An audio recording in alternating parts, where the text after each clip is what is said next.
want to talk about something very close to my heart. Food. Food is a big part of our lives, and it's something deeply embedded in our culture. However, sometimes food can have unexpected and negative effects on our health. Imagine if we had a crystal ball to fix that. 4 years ago, I was in the center of chaos. My vision was impaired by a cloud of dust, and my ears were ringing from the blaring sounds of horns.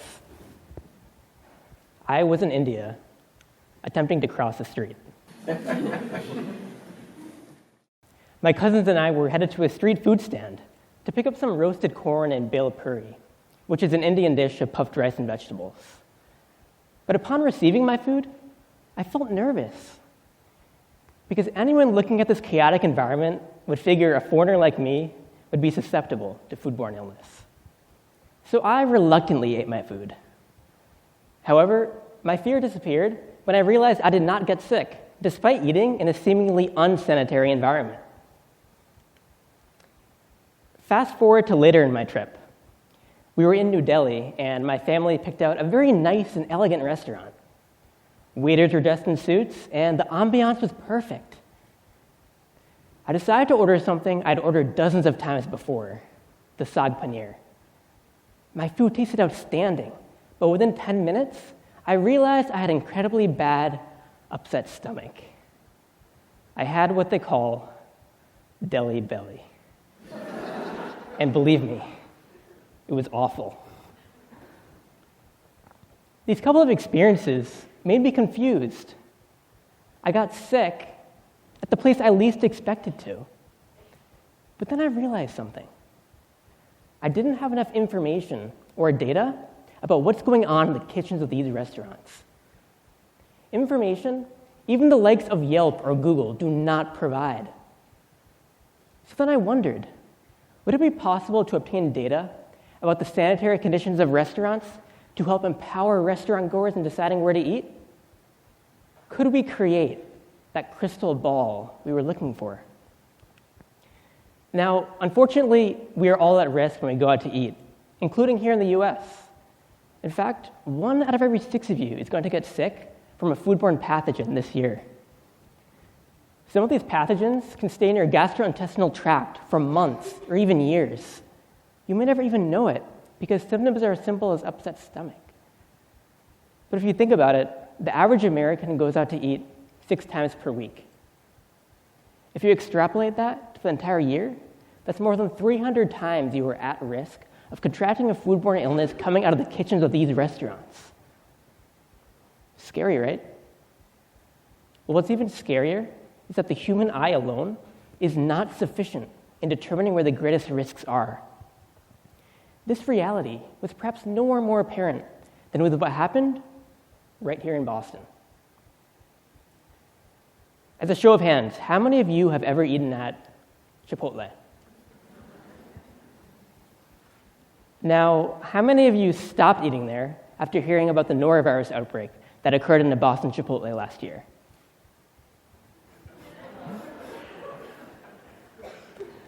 For those who didn't know, there was a major foodborne illness outbreak affecting more than 100 individuals. Half the men's basketball team at Boston College even got sick, and players had to miss games. Chipotle took a lot of heat for this whole incident because not enough was done to keep the public safe. But what if this all could have been prevented? I got the chance to answer this question when I discovered that Mayor Marty Walsh had launched a brand new initiative for the city. He decided to make data sets about Boston, ranging from crime incidents to energy consumption, open to the public. He also set up hackathons, which are events that encourage people to derive insights off of that data. A few of my friends and I got involved, and we happened to find a data set which contained information on the quantity and severity of inspection violations for every restaurant in Boston going back 8 years. These violations included anything from there being a rodent in the kitchen to meat being stored at inappropriate temperatures. Not only were we surprised this data was available, but we were also shocked to see dozens of Zagat-rated restaurants with very serious inspection violations. We felt we needed to make this information more transparent to the public. Every weekend, our team would get together to brainstorm what we could do with all of this data. We wanted to create something which could help prevent restaurant goers from getting sick. So we decided to build a public grading system, which assigned grades to restaurants for every inspection. The grading system was out of 100 points, and we deducted points based on the seriousness of the violations. In Boston, there are 3 levels of violations, with level 3 being the most severe. Examples of level 3 violations include unsafe cooking temperatures or the presence of spoiled food, while a level 1 violation may entail there being dusty grills or walls in the kitchen. After deducting the points for every inspection, the final score would indicate your grade. Pretend it's the fall of last year. You're on Beacon Street in Boston looking for a place to eat. You come across 3 restaurants, but you're not sure which one to pick. We've all been in this type of situation before. Restaurant A had 0 violations, score 100. Restaurant B had a couple level 1 violations for having a greasy kitchen floor and ceiling, score 96. Restaurant C had a critical level 3 violation for having inadequate employees who were food safety certified, as well as a level 1 violation for using inappropriate food handling surfaces, score 91. As a show of hands, how many of you would choose to eat at restaurant A? Restaurant B? And restaurant C? That's good most of you didn't choose restaurant C because that was the infected Chipotle. But I fear you would have chosen differently had I not given you this information. As I described, Chipotle had violations indicating not only were they handling their food inappropriately, but they're also falling short with other food safety standards in the kitchen. If we fast forward to the investigation that occurred after the outbreak, the norovirus was traced to a sick employee who was not following proper protocol to not come to work when they're sick.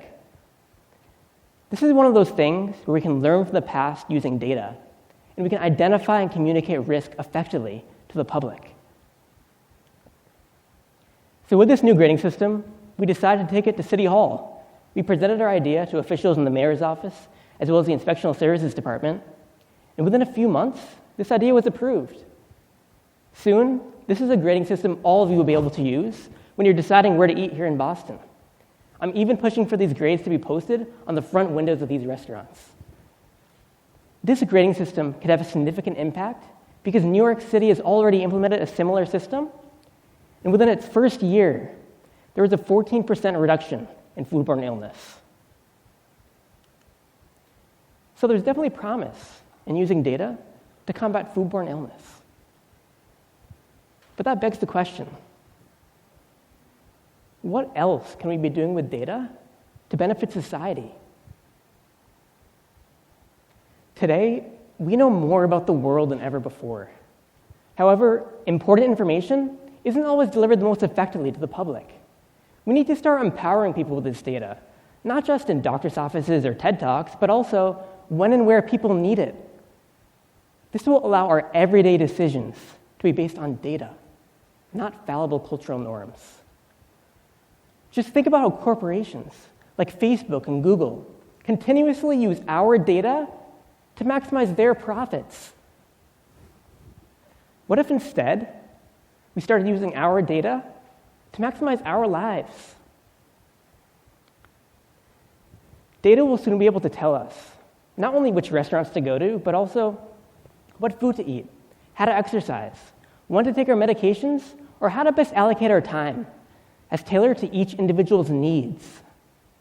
These kinds of real-time insights will enable all of us to live happier and healthier lives. So my final question for you is this. What information would you like to see that could potentially improve your own lives? In my case, all we did was we took a publicly available data set, but we tried to make it more accessible to the public. But there is a wealth of other data out there. And if you feel it's important, I urge you to try to incorporate that data into our everyday culture. Data has the power to fuel and augment our 5 human senses.